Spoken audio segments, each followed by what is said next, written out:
The recent visit of President Muhammadu Buhari to the United Kingdom to attend the UK-Africa Investment Summit 2020 may have come and gone, but the benefits to Africa and Nigeria in particular cannot be quantified in haste, as the gains are part of the short, medium and long-term plans to make sure that the largest black nation in the world benefits from the investment that will be coming from the United Kingdom with the successful exit from the European Union, popularly referred to as Brexit.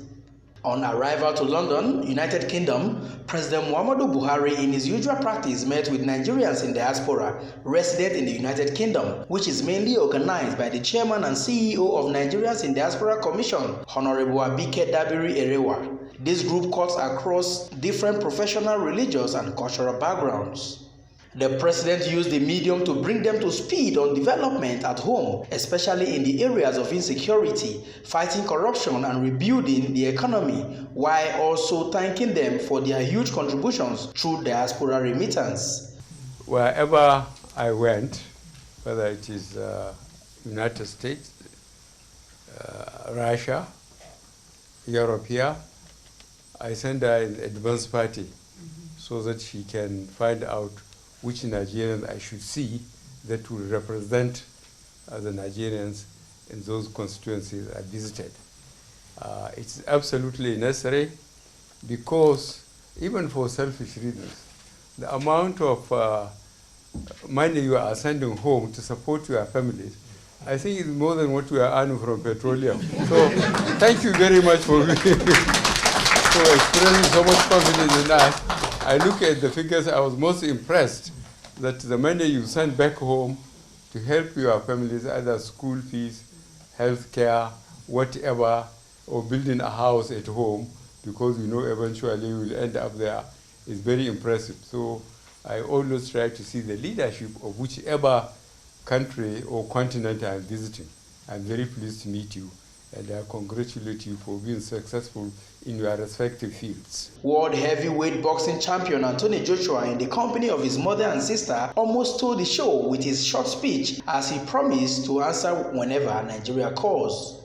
And listening to the diaspora, I started doing my own research on a lot of the connections between Africa as a whole, as a continent, not just countries. I know we're Nigeria focused, but Africa as a whole, because we're all one people to a certain degree, and it's amazing to hear what I'm connected with. So even now I'm running my own track in boxing, to sit here amongst you great people, Your Excellency, and to listen to some of the achievements and visions that you have for Nigeria makes me feel proud. And I do strongly feel for us kids in the UK that have swayed a bit from our heritage and our culture. If you want to know where you're going, you have to know where you're coming from. I really strongly believe that. As you guys said, if there's anything that us youth, because I can connect with a lot of the youth from here to Nigeria to America to even countries that don't even involve our culture, but they have respect for us. If there's anything that you guys need me for, I'll stand up for Nigeria, for sure. High point was the presentation of gifts to the president by Nigerians in diaspora UK and the presentation of titles to the president by Anthony Joshua. I see. It goes like that. Yes. Right. So, on behalf of all the Nigerians here in the United Kingdom, good words for you, to encourage you, and to say thank you so much for fighting corruption in Nigeria. Thank you. May Allah continue to be with you, sir. Thank you. Thank you. Honorable Abike Dabiri Erewa and Chibuzo Obochi of NIDO UK reacts to the president's visit. Well, Nigerians are excelling all over the world. We're glad Anthony Joshua and his family were part of this. And you could see the Nigerianness in him and his determination to do everything for his country, Nigeria. Of course, he's a dual citizen. And you know, the Nigerians here, like we heard here, Nigerians in the UK control over £100 million economy. Billions that can, we need to work together. So we keep passing the message from Mr. President, let's work together to build the Nigeria of our dreams. Nigerians in the diaspora, Nigerians at home. Look at them. Won't you be proud to be a Nigerian? Look at all the people we gathered here today. So as Nigerians, our greatest asset are our people. And they are here in the diaspora, they are also at home. So we keep working together, as Mr. President said, and then wherever you are as a Nigerian, Mr. President has said your welfare matters to him and to the whole country. So I'm glad it was also another successful event. And Nigerians, wherever you are, be proud of your country. Let's work together. We have our challenges, but you know what? We could be the greatest country on earth, with all hands on deck. So for me, we continue to pass the message and continue to, be proud of our country and do our best to make it a greater country. The main aim of NIDO is towards homeland development.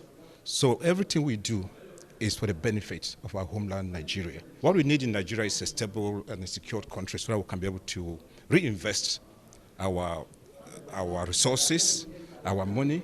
As we heard from the president, we remit more than Nigeria earns in oil revenue, and that's what we encourage. So in NIDO, we take this so serious, and we encourage others also to join in reinvesting in Nigeria.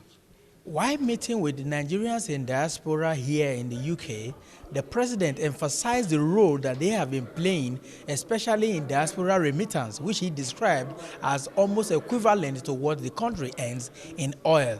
It is obvious that if there is a synergy between the host country, Nigeria, and Nigerians all over the world, so much more will be achieved. The president visited to Scotland to have a private meeting with Prince Charles, where issues of climate change and sustainable development were in the front burner was another plus for Nigeria, as the two leaders discussed extensively how to benefit from the new partnership. Details of the meeting was highlighted by the Foreign Affairs Minister Geoffrey Onyama.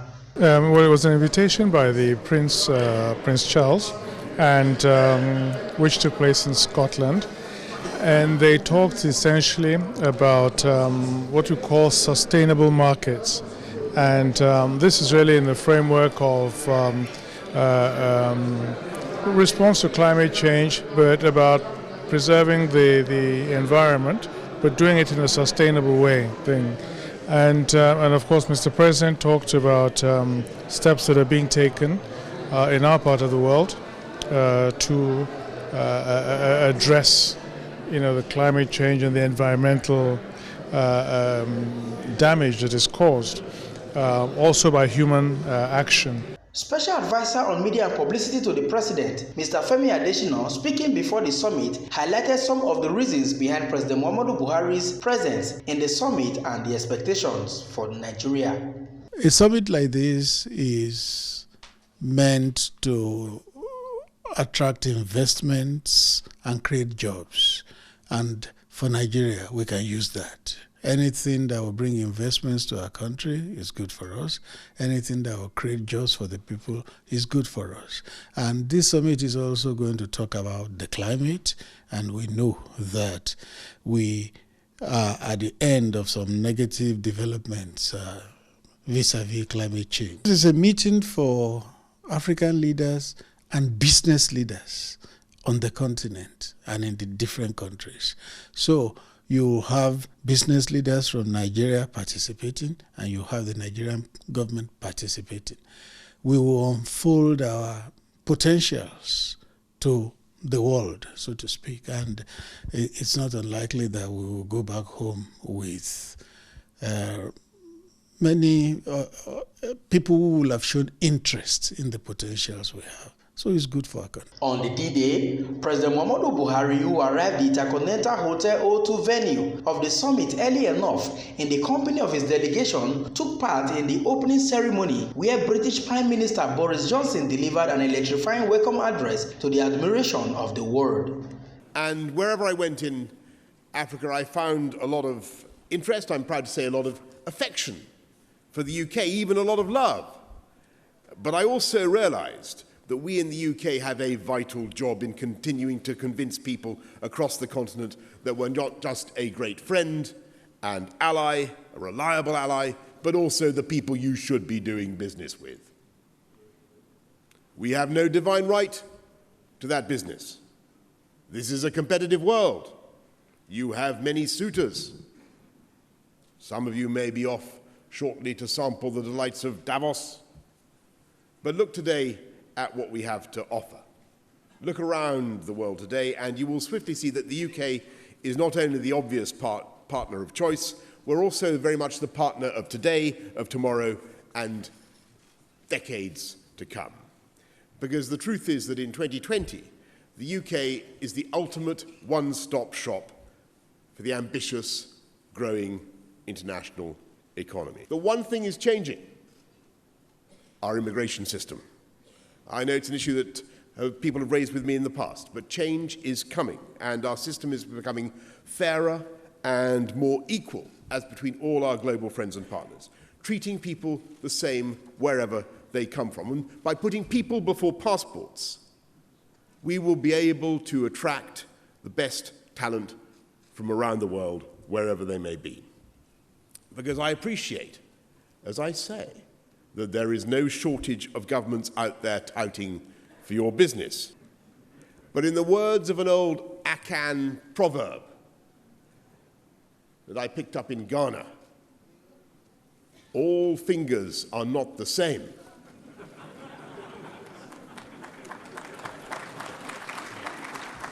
There's wisdom in these Akan proverbs. All fingers are not the same, and all countries are not the same. And the UK boasts a breadth and a depth of expertise that simply cannot be matched by any other nation. Africa is the future, and the UK has a huge and active role to play in that future. President Muhammadu Buhari also had some talks with British Prime Minister, the World Bank and other African leaders on the sideline of the summit, as highlighted by the Foreign Affairs Minister, Geoffrey Onyama. We're looking at areas of potential cooperation. They talked about defense, and Mr. President thanked the Prime Minister for the very significant support that is being provided to the Nigerian military in the fight against terrorism. Then also looked at areas of economic cooperation. And recall the very close history between the two countries, and felt that the level of cooperation is nowhere near as high as it should be.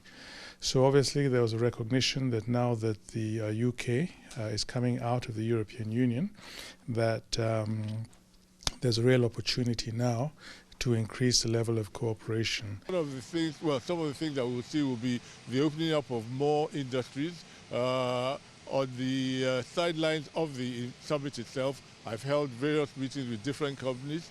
Our state governors have held different meetings with various companies as well. And there's a lot of interest being shown with regards to companies coming to Nigeria to set up businesses and to set up industries. Governors Okezie Ikpeazu of Abia State, Mohammed Inuwayaya of Gombe State, the Minister of Industry, Trade and Investment, Otubani Adebayo, and the Foreign Affairs Minister, who officially accompanied Mr. President to London, commented on some of the takeaways from the summit. Of course, for every 4 black Africans, 1 is a Nigerian, and apart from our huge markets, we hold strong potential for investments in renewable energy, infrastructure, even in agriculture. So Nigeria is a huge marketplace, and the scramble for Africa, as it were, has to start with Nigeria if it is logical. So I think it's important that we are here as a country, as a people, as a subnational government to see what the outcomes and takeaways could be, how many deals can we close, market our country, as well as the opportunities for our country in other countries, because right today we must think about how to be competitive. It's not about what you bring to our country, but also what we can bring to your country. Well, I'm highly impressed because we've been able to, bring up Nigeria to the level of interacting and mingling with international partners and businesses that can really boost our economic activity and uplift the Nigerian people. Very worthwhile because, like I said earlier, it's only when you have contact and you are relating well with the business communities that you can attract investment. And without investment, you cannot generate trade. And when you generate trade, automatically it dovetails to generating employment and engagement in economic activities. That is what it is all about. And I think we've achieved a lot in that regard. The important thing really is the fact that of all the African nations that participated in this event, Nigeria seems to have taken the center stage. Our president met with the UK Prime Minister. It was a very, very interesting meeting. A lot of issues were discussed, and one cannot but be impressed with the seriousness with which the UK is taking Nigeria. I couldn't be more happier with him because his being here has shown that Nigeria is serious and open to business. His being here has shown the British government and the British companies who are interested in doing business in Nigeria that we have a president who is ready to engage with them and to make business easy for them to do in Nigeria. A new opportunity. I think that's very important. We've been able to meet with the government officials and also the private sector of the UK, and new partnerships are being built. And one of the points that was made in the meeting with the British Prime Minister was the need for greater also UK investment in Nigeria.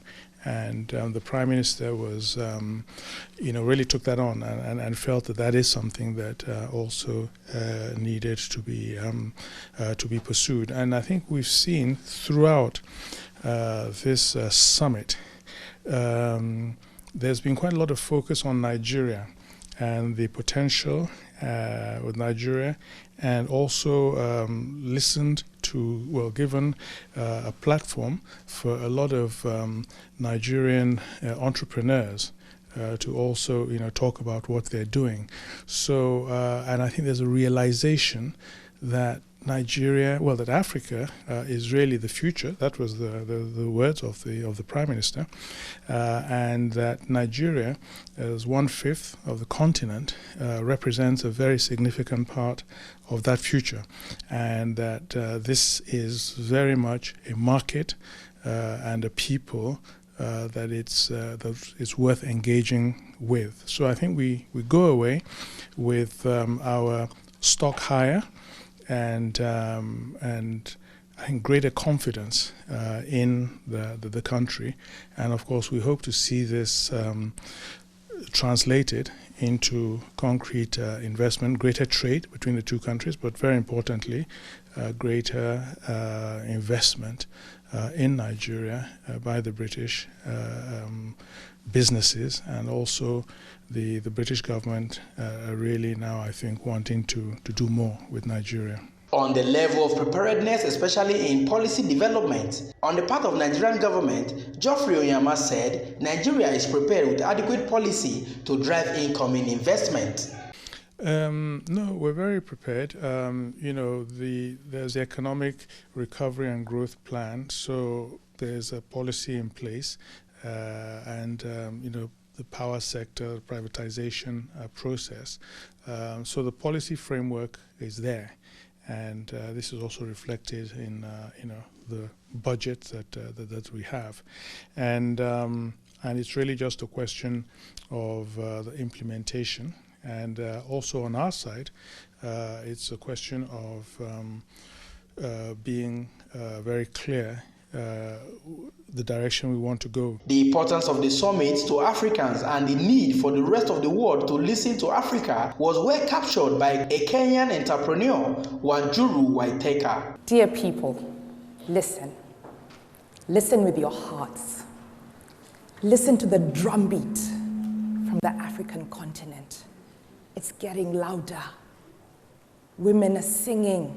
Children are laughing. We are ready. It's a new decade. It's a new year. Our diversity is our strength. We have innovation. We have people. We are the fastest growing continent, the largest number of children and youth. Why would this not be an amazing summit for partnerships for growth? Businesses, small businesses like mine have the potential, but we can't do it alone. We need to run this race together.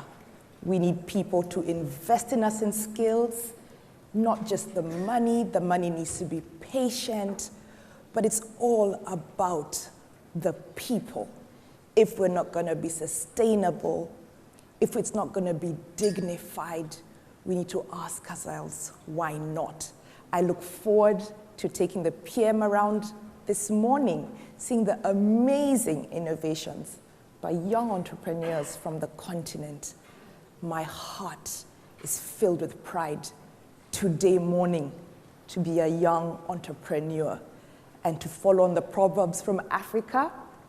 The sun does not forget a small village just because of its size. After the summit, President Muhammadu Buhari returned to a warm welcome at the presidential wing of the Nnamdi Azikiwe International Airport, Abuja, where cultural groups danced in excitement to have their president back.